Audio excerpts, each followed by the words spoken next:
اعوذ باللہ من الشیطان الرجیم بسم اللہ الرحمن الرحیم وکأی من نبی قاتل معه ربیون کثیر فما وهنوا لما اصابهم في سبيل الله وما ضعفوا وما استكانوا والله يحب الصابرين وما كان قولهم إلا أن قالوا ربنا اغفر لنا ذنوبنا وإسرافنا في أمرنا وثبت أقدامنا وانصرنا على القوم الكافرين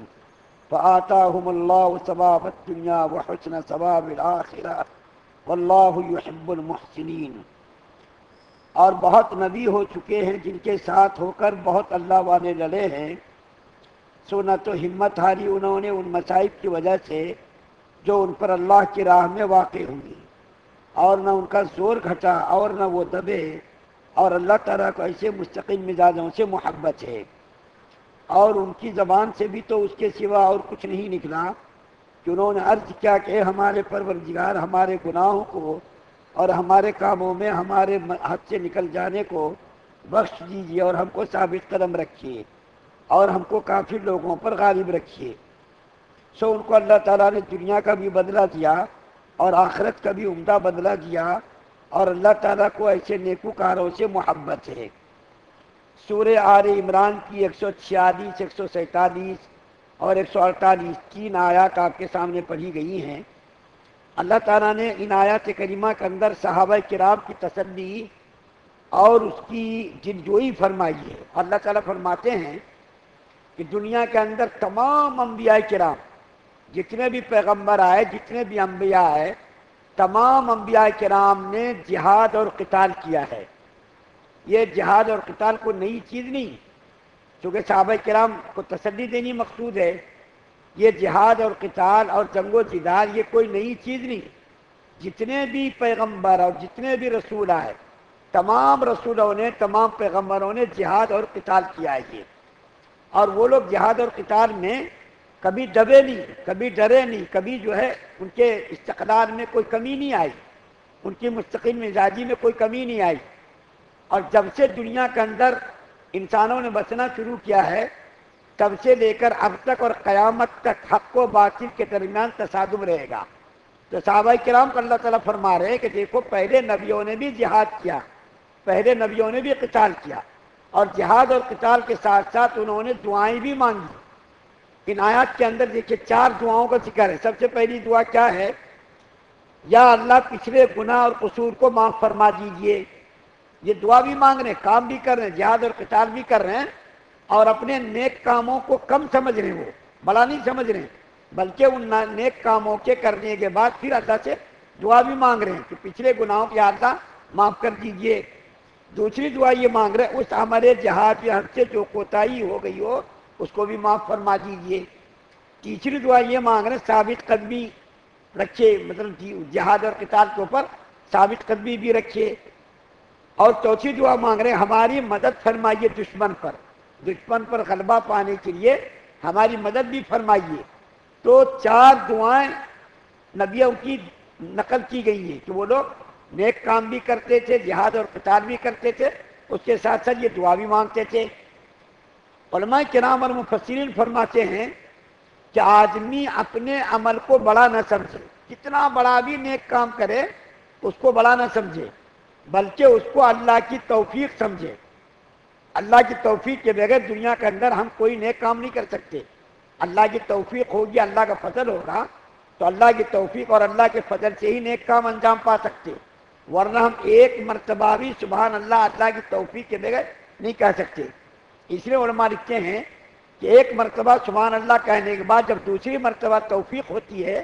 تو سمجھ لینا چاہیے پہلی مرتبہ کا اللہ اکبر سبحان اللہ الحمدللہ اللہ نے قبول کر لیا، تو پھر آپ کو اللہ توفیق دے رہے ہیں دوسری مرتبہ اپنا نام لینے کی۔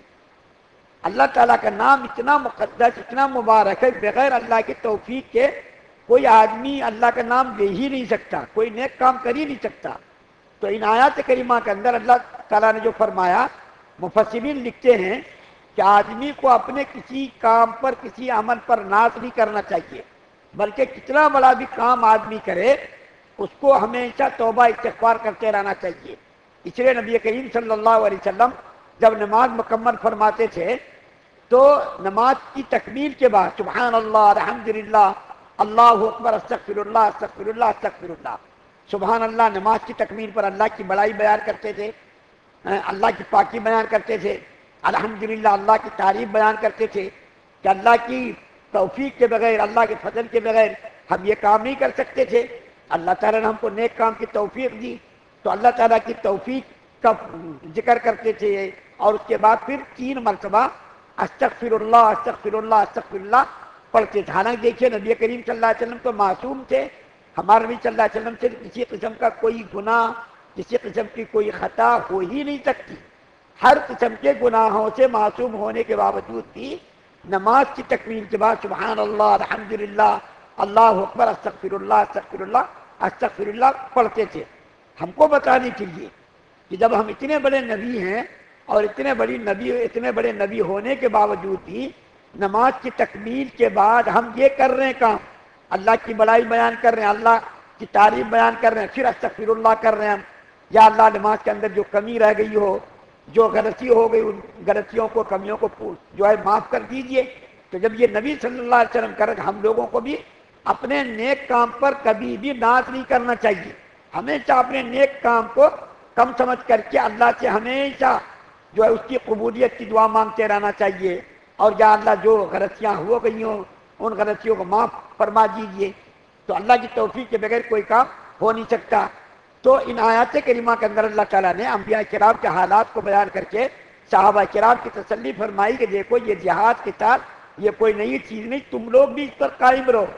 اور اس طرح سے یہ جو اللہ تعالیٰ سے ثابت قدمی کی دعا بھی مانگتے رہا کرو۔ اللہ تعالیٰ ثابت قدم رکھیں گے تو ہم آگے چل کر کے نیک کام کریں گے، اللہ کی توفیق ہوگی تو ہم نیک کام کریں گے، اللہ کی توفیق نہیں ہوگی پھر ہم کوئی کام نہیں کر سکتے۔ کتنے سارے لوگ دیکھیے ابھی سحری کھا کر کے نماز چلی آئے، کتنے سارے لوگ بازاروں میں چلے گئے، کاروبار شروع کر دیا، انہوں نے نماز بھی نہیں پڑھی، اللہ نے اس کو نماز پڑھنے کی توفیق ہی نہیں دی۔ اور کتنے سارے لوگوں نے سحری کھائی، سحری کھا کر کے اللہ کے گھر میں تشریف لائے، انہوں نے نماز ادا کی، تفسیر بھی سن رہے ہیں، ہم بھی تفسیر کر رہے ہیں، ہم بھی اللہ کا نام لے رہے ہیں اور آپ بھی سن رہے ہیں۔ یہ سب اللہ کی توفیق کے بغیر یہ سب کام نہیں ہو سکتا۔ ایک اعلان ضروری یہ ہے کہ رمضان کی آخری تفسیر ہے، اس کی وجہ یہ ہے کل میں نے جمعے میں بیان کیا تھا کہ موجودہ حالات میں ہر آدمی کا دل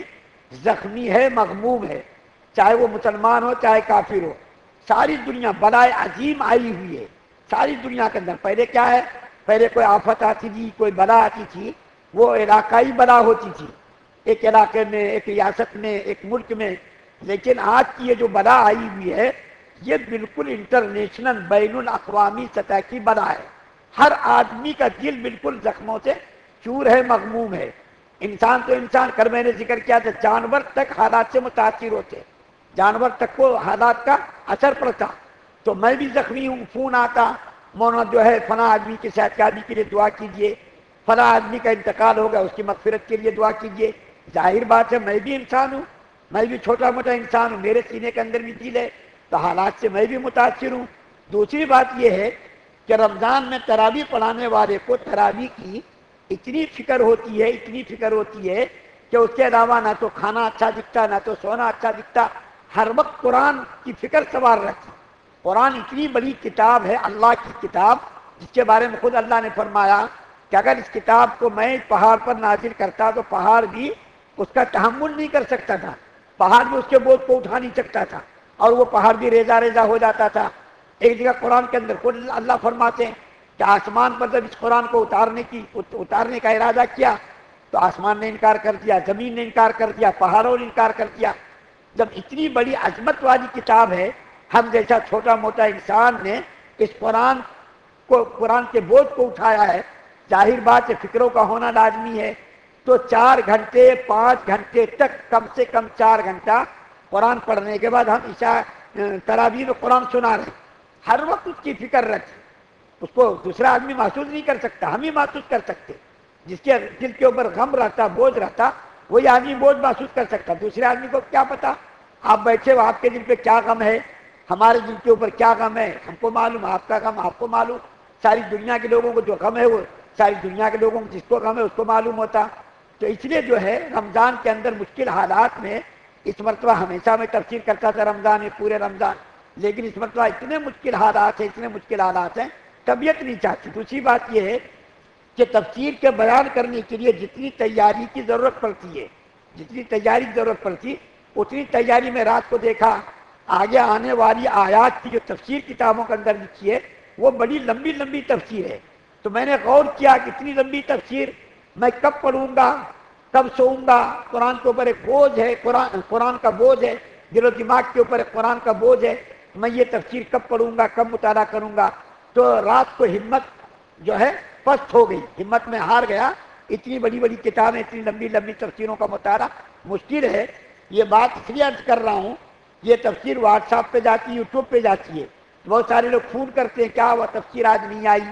تو اس لیے میں اس کے ذریعے سے اطلاع دے رہا ہوں کہ اگر اللہ تعالیٰ نے زندگی رکھی اور توفیق دی